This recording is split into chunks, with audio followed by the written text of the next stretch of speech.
Programa Good Morning Philippines uban si Bombo Lawrence and Bombo Charmaine. Karong buntaga atong isgutan ang sa Bombo Charmaine ang may tungod sa polio. Kana. Uban ang atong bisita live via Zoom gikan sa Rotary Club of Cagayan de Oro, East Urban. Si Ma'am Chedeline Aiza Dolkeme. Ma'am Chedeline, maayong buntag, ma'am. Maing buntag, Bombo Lawrence o Bombo Charmaine ug sa inyong mga suking tigpaminaw din sa inyong programa nga Good Morning Philippines, no? Dako kaayo mong pagpasalamat sa Rotary Club of Cagayan de Oro East Urban sa inyong paghatag niining higayon alang kanamo nga makapaambit no sa among programa nga Polio Plus no ug ang atong kampanya sa tapos sa polio dinhi sa atong nasod. Yeah, ma'am, kumusta karon ang atong kampanya aron nga ma-eradicate gyud nato kining polio? Oo, so padayon ang ato ang pagkampanya ni ining bahin sa polio no. In fact, busa ta ni sa inyong programa karong buntaga tungod kay karon ang World Polio Day no, so nagkalain-lain nga mga club sa Rotary nagpahigayon pud sa ilang nagkalain-lain pud nga mga activities karong adlaw no. So kami sa Cagayan de Oro East Urban niya sa programa sa Good Morning Philippines aron sa pagdasig sa akong mga tigpaminaw nga musuporta no ug mo-avail gyud sa atong polio nga programa sa gobyerno. Yeah, nahibal-an na to nga ang polio virus gihapon no og epidemic ba ni siya, ma'am? Kumusta karon ang atong mga cases na apa ba gihapon, ma'am? Okay, so ako lang mupadayon ko sa pag hisgot no. So usab mapasalamaton kami sa Rotary Club Cagayan de Oro East Urban no. Ug ako nga isip external vice president sa Rotary Club of Cagayan de Oro East Urban. Niya aron magdasig no sa atong mga tigpaminaw nga mo avail gyud no or magpabakuna ta sa atong mga infants no. Ang Rotary International manggod nagsaulog kada tuig ni ining adlaw karon October 24 isip no World Polio Day nga ang tuyo mao ang mawagtang kining sakit nga polio sa tibuok kalibutan. Kay unsa man kining polio? Ang kompleto gyud nga ngalan ni ining sakit mao ang poliomyelitis. Apan tanan pamilyar man sa ngalan nga polio, busa mao ni ang atong gamiton. Kining polio usa kini nga sakit gikan sa virus nga makaapekto sa tibuok lawas. Resulta kini sa pagkamatay o permanente nga pagkaparalisa sa usa ka tawo. Kusog kaayo kini makatakod gikan sa usa ka tawo ngadto sa laing tawo. Ang virus mosulod sa lawas sa tawo pinaagi sa iyang baba. Kadaghanan tungod sa kamot nga napahiran o nakahawid sa hugaw sa laing tawo nga nagbaton sa poliovirus. Pwede sad sa pagkaon ug tubig nga nahugawan. Kining virus mosulod sa tiyan, dayon mupaspas ug pagdaghan didto. Ug dayon moabot sila sa utok ug diha sa atong spinal cord nga moresulta sa paralysis, usahay pod sa kamatayon. Ang polio nga sakit mahitabo tungod sa hugaw nga pamaagi sa pagpamuyo. Bisan unsa nga edad pwede masakit sa polio. Apan ang pinakadaghan masakit niini kadtong mga bata nga edad sa dili pa 5 ka tuig paubos. Mga 95% sa mga tawo nga nagbaton sa poliovirus walay simptomas. Apan makatakod sila tungod kay ang virus mugawas man sa ilang pagkalibang. Busa mas delikado kini kay dili man kita makabantay kinsa ang naay virus sa polio. Ang gamay nga 5% mahimong magpakita og simptomas sama sa hilanat, sakit sa tutunlan, sakit sa ulo, sakit sa tiyan o pagkalibanga. Ang uban maghambin og sakit ug panggahi sa ilang liog ug likod. Ang Pilipinas gideklara na unta nga polio-free sa World Health Organization atong tuig 2000. Apan niadtong Setyembre 2019 ang atong Department of Health nagpahayag sa pag-usbong og balik sa polio tungod sa duha ka kaso nga positive no diri sa atong nasod. Hangtod sa bulan sa Agosto karong tuiga, 25 na kakaso sa polio ang recorded sa Department of Health. Walay tambal ang polio nga sakit. Apan kini malikayan. Ang pagpabakuna sa atong mga bata mao ang pinaka-epektibo nga paglikay niini. Sumala sa atong Department of Health, kada bata sa dili pa moabot sa usa ka tuig ang edad, kinahanglan nakakompleto na sa 3 ka doses sa oral polio vaccine o gitawag nato no nga mas pamilyar ta sa ngalan nga OPV. Ginahatag kini pinaagi sa sa bata human matawo ang bata no kinahanglan masugdan kini og pagpainom sulod sa first nga 1.5 months o isa og tunga ka bulan human mataw ang bata ang first dose. Sundan kini sa second dose sa edad nga 2 og tunga ka bulan ug ang last dose ang ikatulo ka dose sulod sa ikatulo og tunga nga bulan sa bata. Angay sundon nga dunay 4 ka semana nga salang kada bakuna no so every 4 weeks gikan sa first nga dose. 3 ka doses mao kini ang kompleto nga pagbakuna kontra polio. Ang oral polio vaccine halos 40 na katuig nga gipanghatag sa tibuok kalibutan ug walay nakita o naobserbahan nga daotang epekto niini sa lawas sa tawo. Busa completely safe kini nga bakuna ug walay angay ikabalaka ang atong mga ginikanan. Ang gobyerno pinaagi sa Department of Health gapanghatag og libreng bakuna sa polio. Ang atong barangay health center no ug sa inyong mga lugar magpahibalo sa itakdang petsa sa pagbakuna. Tungod sa atong nasinatian karon nga COVID-19 pandemic, angay natong hinumduman nga kinahanglan kita mutuman sa minimum public health standards nga mao ang pagsuot sa face mask, pagdistansya sa ubang tawo nga dili mo menos sa usa ka metro ug kanunay nga paghugas ug pagsanitize sa atong mga kamot labaw na kay gahawid kita og infant o batang gamay ug inigmoadto kita sa atong mga barangay health center atong hinumduman nga atong sundon kanunay ang atong minimum public health standards. Hinaot pa nga dili ka mo manuko pagpabakuna sa inyong mga anak kay mao kini ang pinakasigurado nga paagi nga dili sila matakdan niining sakita.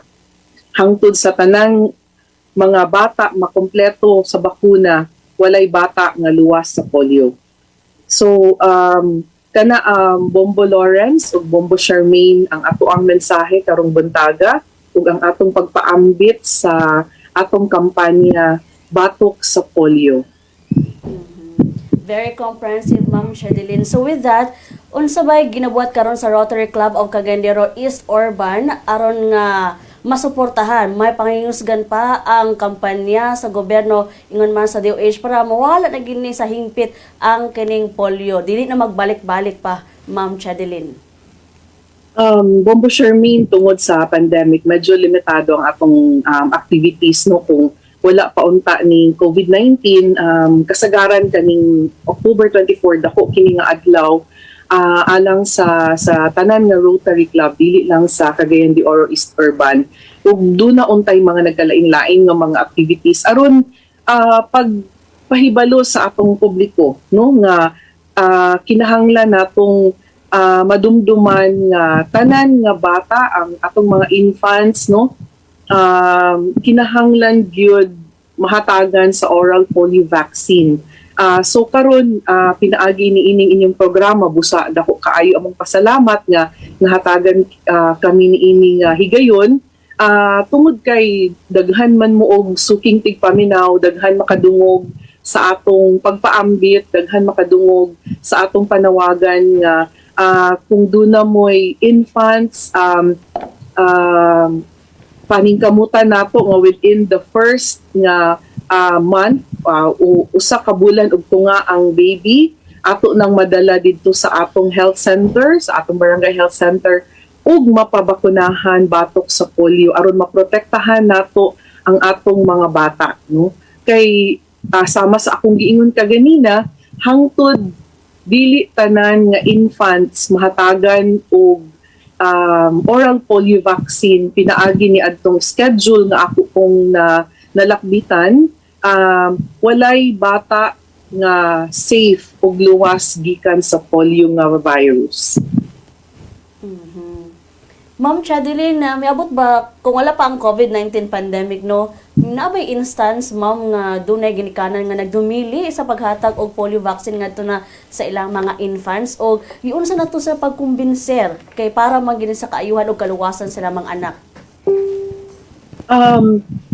Siguro nahitabo gyud ka na Bombo Charmaine tungod kay before 2019 polio-free na unta ang atong nasod. Apan ni adtong 2019 nibalik ta og pagbaton og positive nga case for polio nga nagsugod kinig duha, no, and as of last August na anay total nga 25 ka cases sa atong tibuok nasod, no. So busa akong gipanghingusgan na pud og balik ang panawagan alang sa mga ginikanan nga dunay mga infants, no, nga ato yung siguraduhon nga madala ang atong mga babies, no, padidto sa ato ang barangay health center aron mahatagan sila sa oral polio vaccine, no. Kini nga bakuna dili ni iturok, no, walay injection nga gamiton para pag tusok sa atong baby, kung dili kuan kini siya drops, no, liquid, no, so pinaagi sa baba sa baby ihatag, no, and wala po'y mga side effects nga atong naobserbaran sa paghatag ni ining vaccine. Yeah, so mao na no ang atong padayon nga kampanya, ma'am, and then hinaota ma-eradicate na gyud, as in mawala na gyud si polio, mawala na gyud ang virus labi na sa atong mga kabataan. Kay ang epekto ra ba niini, ma'am, kining mahimong paralyze, ma'am, no, o uban pang mga ang ilang future sa atong mga kabataan maguba, no, labi na, yeah.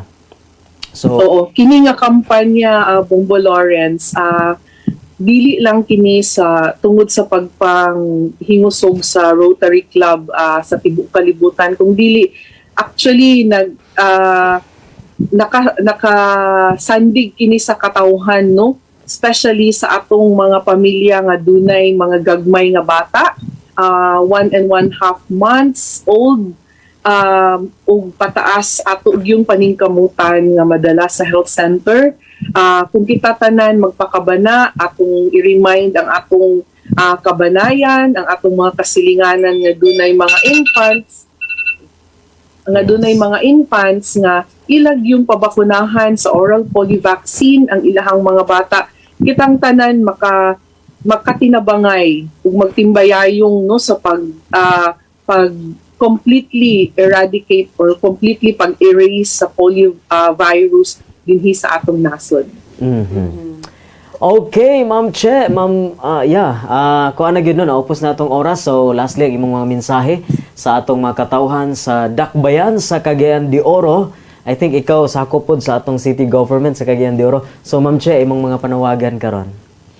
Oo, daghang salamat usab, no, sa Bombo Radio pinaagi ni ining programa nga Good Morning Philippines kaninyo Bombo Lawrence ug Bombo Charmaine, sa mga tigpaminaw karon, no, nga ug sa inyong mga suki nga tagasunod aning inyong programa. Kami sa Rotary Club of Cagayan de Oro East Urban nagpaabot sa atong pagsuporta, sa atong pagkampanya, no, sa pag-eradicate, no, sa virus nga polio, ug dili kini mahimo kung mahimong posible nga mawala totally ang polio virus kung dili kitang tanan mulihok, no. So sama sa akong giingon earlier nga atong i-remind ang atong kapamilya nga dunay mga babies, ang atong mga kasilinganan ug ang atong uban nga mga kaila nga dunay mga gagmayng bata nga dalhon gid nila sa atong mga barangay health center ang ilahang mga bata aron mahatagan no sa oral polio vaccine ug malikayan nga sila matakdan og polio. No, so daghang salamat usab no ug maayong buntag sa tanan. Daghan kayong salamat sa atong bisita mga kabombo, si Ma'am Chedeline Aiza Dolcome. Dolkeme. Dolkeme, Ito, yeah. City Tourism Officer og siya usab ang head sa tuang humanitarian cluster sa COVID-19 response sa Cagayan de Oro LGU. Correct, Bumbo Charmin, and External Vice President sa Rotary Club of Cagayan de Oro East Orban. Good morning, maing buntag sa atong mga Rotarians sa tibuok siyudad sa Cagayan de Oro ug sa tibuok kalibutan. Og padayon lang mo sa inyong mga advocacy kay kini para gyud sa kalambuan og kanang pag-atabang sa atong makatawhan sa tibuok kalibutan, Bumbo Charmaine. Correct. Mao ka na ang mga Rotarians. Congratulations sa atong mga Rotarians and happy Sunday kaninyong tanan, uban yung tagsa-tagsa ka mga pamilya. Dinhi gihapon mga kabombo ka Star Nation sa inyong paboritong programa every Sunday ang Good Morning, Philippines.